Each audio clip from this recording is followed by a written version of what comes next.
This is Michael Voss back with you again, Dragon of the Southern Tier, and I should have on the line. Can you hear us all right there, Steve? Ted? No, I can't. You can hear me better now? No, you sound like you're about 5 feet away from the phone. Oh my God, I'm sorry. Coming off a little bit loud here. Let me tweak that a little bit for you. Is that a little better for your ears? It sounds like you're away from the microphone. I mean, I can do that. It's fine, but Okay. Sorry about that. Usually it's a perfect connection, but sometimes technology, which is acting up. Literally, I started the show today and it started acting up a little bit. And just for everyone to know, and on screen right now, this is the former Colorado State Senator Ted Harvey that I'm speaking with, who is the chairman of the Committee to Defend the President. And I'm very happy to have you on the No Soundbites Allowed program. How are you doing today? I am great. Thank you for having me on. Oh, absolutely. It's an honor for us. We always enjoy it, and I know you've been doing a lot of work. I know today is a crazy day for you. So, and we don't have a lot of time, but so we'll try and get a lot of questions. We'll do a little bit of kind of lightning, a little bit of a lightning round there. But before I even start with anything else, let me ask, can you tell the folks just a little bit about yourself? Sure. I started off my political career in the Reagan White House when I was 23 years old, and then came back to Colorado and got involved in Colorado politics and served in the Colorado House for 5 years and in the state Senate for 8 years. And then when I was term limited in 2014, and that was when the presidential election was kicking up and we were looking at what was happening, and I knew that I never wanted Hillary Clinton to ever step foot in the White House again. So we started a PAC called the Stop Hillary PAC, and it became one of the largest, most influential PACs in the 2016 elections. And then when Trump won and the Democrats literally were having a mental breakdown and were manifesting all across the country, we knew that we couldn't just sit back. We changed the name of our PAC from the Stop Hillary PAC to the Committee to Defend the President. And we've now become one of the largest pro-Trump PACs in the country because there's really nobody else out there. The RNC isn't supporting the president. The members of Congress doesn't have his back. So if anybody's out there that, patriotic, God-fearing Americans that want to help support the president, we're really the only dog on the block that can help him out. So we've grown pretty substantially, and we are having huge impacts in the 2018 Senate races that we got involved in. We won every one of them, and I think we were instrumental in making sure that we picked up seats in the United States Senate. And we're beating back against the Democrats, whether it's the media or the activists or the members of Congress. We are fighting back every single day to do everything we can to defend the president. Well, that's always important to defend the president, to be able to stand up very strongly for him. Let me ask you, there is the Committee to Defend the President. This is a PAC that we know it raised about $9 million in the 2018 election cycle. And you had a bunch of candidates that you were working with there. And what is the goal of the Defend the President PAC? I mean, is it more about the impeachment? Is it about border walls? Is it specific towards an idea, or what's the goal? Well, it is the conservative agenda that got the president elected. Certainly border walls. He ran against 16 very competent Republican opponents. None of them would touch immigration. None of them, would even talk about it. And Trump came in, lifted up that banner, and said he was going to champion defending our borders, defending our security, and building a wall. And the American people rallied to his cause. But the president also supported repealing Obamacare and lowering taxes and doing away with the huge bureaucratic state that has been built up in Washington, D.C., that is stifling economic development. And, the American people want government out of their way. They want to have freedom to be able to pursue their dreams and their desires, and they want government out of the way And unfortunately, Republicans and Democrats done nothing but expand the bureaucracy in Washington, D.C. And Trump came in there and said, I'm going to pull the regulatory state out by the roots. And he has done that. And that's why our economy is exploding, because of what Trump, as the president, has done, not what Congress has done, but what the administration has done. And so we are there to fight for the president, defend the president. Certainly the biggest scandal in the American history with regards to what was done to he and his staff during the presidential elections, when the FBI and the CIA and the NSA was working with the Clinton campaign to undermine the Trump campaign. And then when Trump won, what we're seeing come out just this last week or two is to the extent to which the Obama administration, working with the FBI and the CIA, did everything they could to undermine the presidency and the administration. I think that is the greatest scandal in American history, and hopefully more will come out where we will see people that are actually prosecuted, not just fired for what has happened. So we are out there fighting against the left on all of these issues, and certainly our goal is to move the agenda forward and to get Republicans elected that will support the president in that effort to get it through Congress and to his desk and become law. Because just because Trump has the White House and is able to influence a lot, we still haven't repealed Obamacare. We still haven't funded the wall. There's a lot of things that we need to move forward on that we need Congress's help with. No, absolutely. Absolutely. And I want to focus, if I can, obviously one of the big things that comes to mind and one of the big issues that has been talked about is impeachment. And I'm sure you saw the recent news that came out just a couple of days ago. Everyone was talking about the fact that Nancy Pelosi has said ahead of the Mueller investigation report that she does not want to impeach President Trump, and that she thinks that is a non-starter. Now, we've seen a lot of people who've come out arguing this, Mark Thiessen amongst them, saying that it's something that she's trying to protect Democrats. We've seen a lot of other people who've come out and attacked her for this, even the far left of her party, saying that they think that this is a bad idea, that they need to impeach President Trump. How do you see that? Well, I've always said that Nancy's never going to impeach the president. There is nothing there to impeach the president on, and it would embarrass the Democrats, and they would lose elections if they tried to move forward on impeachment. He has never colluded with the Russians. He has never obstructed justice. He has never done anything illegal. It is just simply MSN and CNN that have been running with this narrative, and with the help of Adam Schiff leaking classified information on the investigation, that has led to this hyperactive narrative that the president should be impeached. And the only reason why they're doing that is to go to their donors and raise money from their donors, small donors, and raise massive amount of money under the pretense that they are going to impeach the president, when everybody knows, including Nancy Pelosi, has always known she's never going to move forward with an impeachment.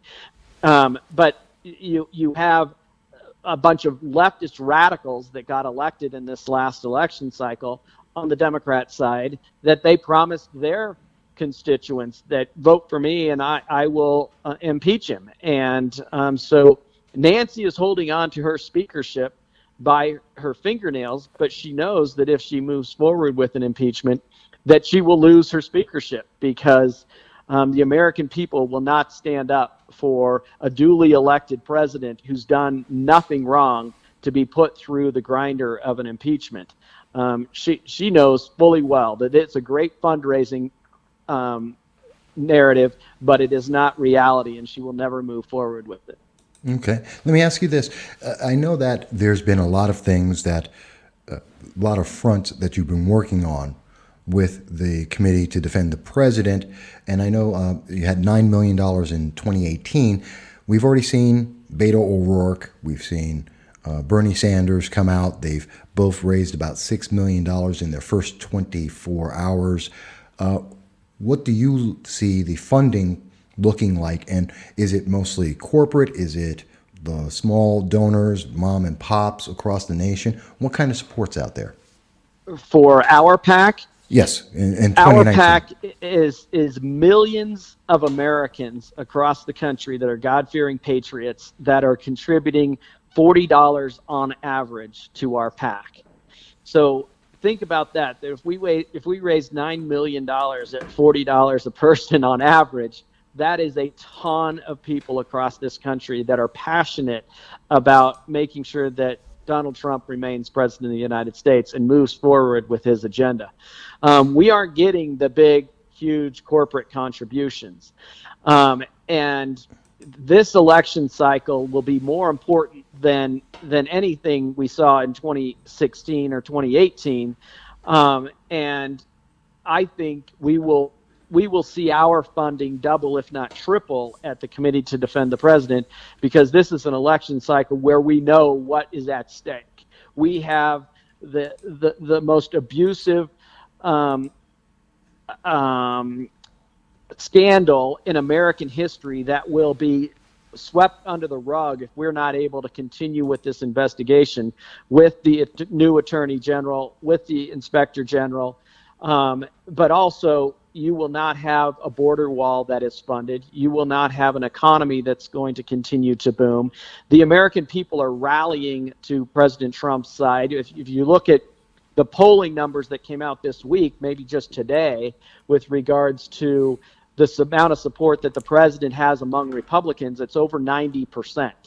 And the Republicans are rallying to the side of this president because they know that he's been unfairly and unjustly attacked by the media, by these left-wing radicals, and by the members of Congress. So I think everybody knows what is at stake, and they're going to step up to the plate and continue to help us fund this effort to defend the president. Well, Ted, I want to ask, because I agree with you on a large extent of what you're speaking about and the kind of support we're seeing for the president throughout the nation. But I also want to address, because you recently had an article, actually it was on the 16th, 3 days ago, in the Daily Comet, and you were talking about, and just so you know, people, I'm putting up that link as we're speaking so people can see it and see what I'm referencing. In that article, you were talking about the border security, obviously a very big issue that the president is currently having a lot of issues about getting the additional funding through the emergency orders. And you were speaking about how Alexandria Ocasio-Cortez, the far left, and even some Republicans are now fighting against President Trump on our border and border security. Let me ask you, how important is the border to the 2019 races and also the 2020, obviously, the presidential race? And why do you think it's that important? Well, I think it's been the number one issue for the last 10 years. Is just that both parties don't want to do anything about it. I mean, we've had Republicans in control of the White House, and we've had Democrats in control of the White House and also in Congress, and nobody has wanted to do anything with it. That's why the American people were so frustrated in the 2016 elections, and that's why Donald Trump rose up and came out of nowhere and won this election, because he was the only one willing to stand up and defend America. And I think that the United States senators that voted against the president on the national emergency declaration are going to rue the day that they did that. You know, I'm a huge fan of Rand Paul and Mike Lee and other conservatives that are in Congress. They're really the only ones that are out there defending our conservative beliefs. But on this issue, they're wrong. And if they think that going against the president on this issue is politically good for them, I think they're going to rue the day that they did that. Lamar Alexander and Murkowski and others that are more moderates, they will not win, I don't think, in the next election cycle. I think that if they run again in 2020 or 2022, Murkowski's up in 2022, I think they're going to lose the election. Or if anything, I'm going to do everything I can to make sure they lose the election, because the immigration issue is one of the most fundamental issues of our time. And they voted against what truly is a national emergency down on our southern borders, and said that the status quo is acceptable, and we're going to vote against the president and continue to support illegal immigrants invading our country, drug dealers and human smugglers invading our country, and we're not going to do anything about that. And the president has said, no, I don't care what Congress says. This is a national emergency, and I'm going to solve this problem. And that's what leadership is all about. And I think that's why he has the support of 90% of the Republicans. And I think he is positioning himself to win in a landslide in 2020. Well, I can see that, and I as a Republican and a conservative myself, I'm hoping you're absolutely right on that. I know we're just a little bit over here. I do want to ask one question. Sure. Well, I usually like to ask two questions. So, one, who do you believe? I was just before speaking to you, I was going through the 23 supposed candidates, either declared or not declared, that are looking to go into the 2020 race. I mean, it includes people like Oprah Winfrey and Dwayne "The Rock" Johnson, as well as Biden and a few others. But who do you think might be up there? And the other thing I would ask, and I always offer this, is there anything I have not covered that you believe is important for people to know about while we're speaking? Well, to the first question, I think Kamala Harris is probably the most is the person that the Republican Party should be concerned about. I think that she's very articulate, she's very smart, she's very attractive, she's half African American, I believe. She is an attorney. Mm-hmm. She's female. She will get the Oprah Winfrey voters. She will get the Obama voters, and I think that she will be somebody to be reckoned with. She has positioned herself as not being a radical socialist like Bernie Sanders, and I think she's somebody to be concerned about, though I don't think she has any chance of beating the president. But I think she will rise up in the primary. Things that I would suggest that people do is go to our Facebook page. We are very, very engaged on Facebook and Twitter. Our Facebook is Committee to Defend the President. We have over 900,000 followers there. I'm trying to get to 1 million before we're done with 2019 here. And so if your listeners could go to our Facebook page and like us and follow us there, that would be great. They can follow us on Twitter at defend_Trump. And obviously, all of these efforts are very expensive to do. So if they could go to our website at committeetodefendthepresident.com and help us there, and go to the donation page and contribute online, that would be much appreciated as well. All right. Well, I hope they are, and I do suggest that they go and check it out and find out. And I'll also be linking when I post this on YouTube and on Facebook. I'll put in a link there so people will be able to have easy access. But I know we went over time. I thank you for the extra couple of moments there to get out those last bit of messages. I want to thank you, Ted, for being on the program, and I definitely look forward to a little, like over the summer, getting back in touch with you, see how things are going, keep people up to date with everything. Sounds good? That would be great. I look forward to it. Thank you for your time. I appreciate it. God bless. Thank you very much, and you have a great day, Ted. Thanks. Bye-bye. Bye-bye.